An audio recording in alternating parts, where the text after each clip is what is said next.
She said she hates us, and that hurt worse than any blow. Those words from Emily echoed through the living room like a gunshot in silence. Mark stood by the window, gripping a mug of cold coffee, unable to turn around, not out of fear, but because he didn't know where to put his face. His daughter, his little girl who once clung to his fingers to take her first steps, now looked at them with such icy detachment, as if they were strangers. Sarah, his wife, sat on the sofa, arms wrapped tightly around herself as if trying to hold together something fragile and shattered. Her eyes glistened, but there were no tears, only exhaustion.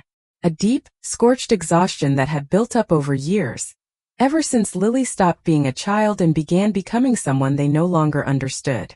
She had no right to say that, Sarah whispered, though her voice lacked conviction. Did we? Mark finally turned. His face was pale, shadows under his eyes that didn't fade even after 8 hours of sleep. We shouted. We demanded. We didn't listen. We tried. Sarah shot up, making the coffee cup on the table jump. Do you think it was easy for me to say no? Do you think I enjoyed being the mean mom? No one's saying you liked it. But maybe we clung too hard to how things should be instead of seeing how they actually are. Lily had left an hour ago.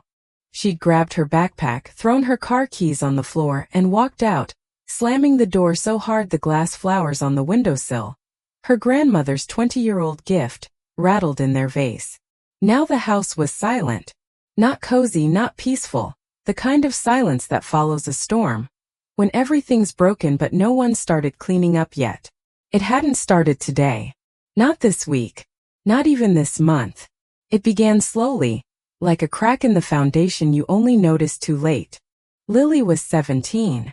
She was in high school, showed promise, participated in projects, hung out with good kids, at least that's what her parents believed.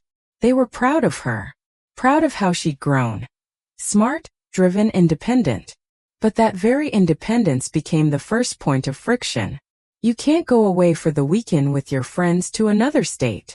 Sarah had protested the first time Lily mentioned the music festival. Why not? Everyone's going. Their parents allow it. We have different rules. Why? Because we care about you. You don't care. You just want control. That argument repeated itself again and again, with different triggers, but the same underlying message. You don't understand me.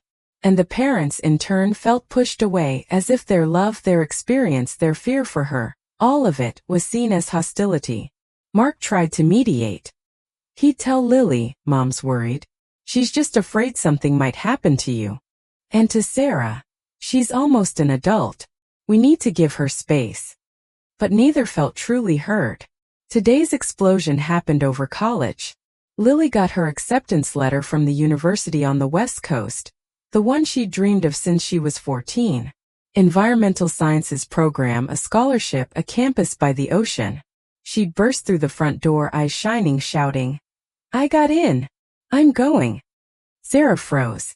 You can't move that far away. Why not? Because you're not ready yet. Because you'll be surrounded by strangers. Because you don't even know where you'll live. I do. I have dorm housing. I have a plan. What if something goes wrong? Then I'll handle it. I'm not a kid. You're our kid. So what? Does that give you the right to decide my whole life? Mark tried to step in. Let's talk calmly. Calmly. Lily snapped. You never listen. You just say no because you're scared to let go. You think I'll fail without you? That I can't manage on my own? We didn't mean that.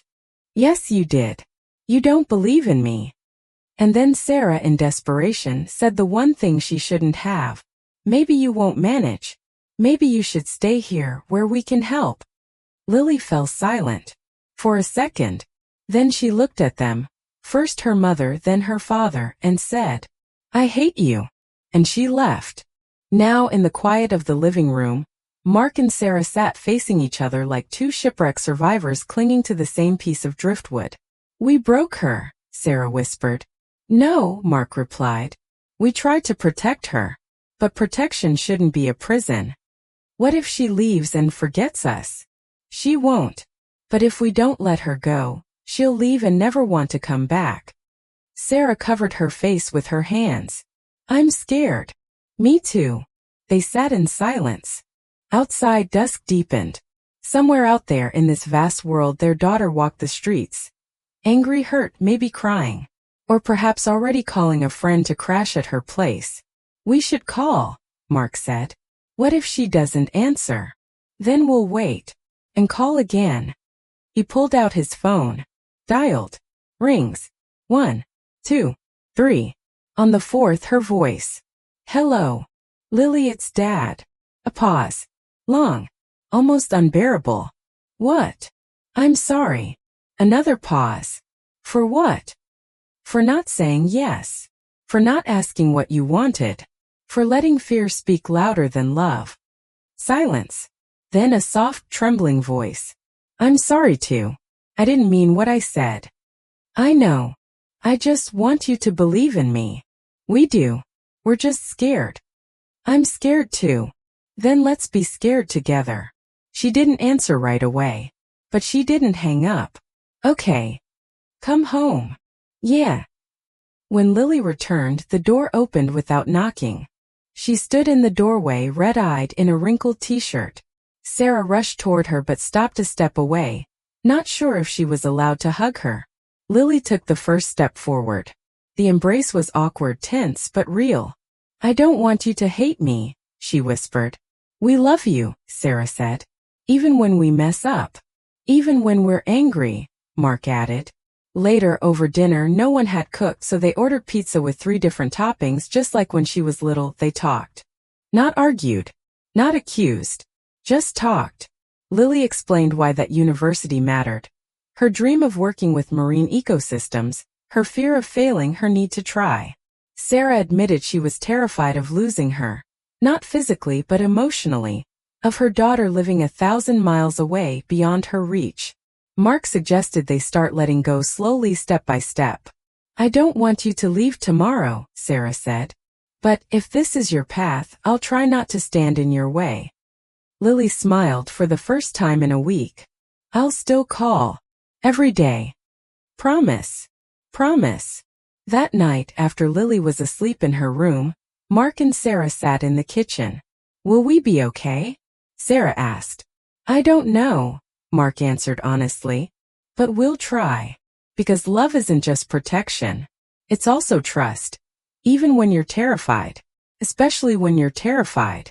Tomorrow would bring a new day. Maybe more arguments. But now they knew. Even in the harshest words, there's room to come back. You just have to leave the door open. Sometimes all it takes is one I'm sorry to begin again.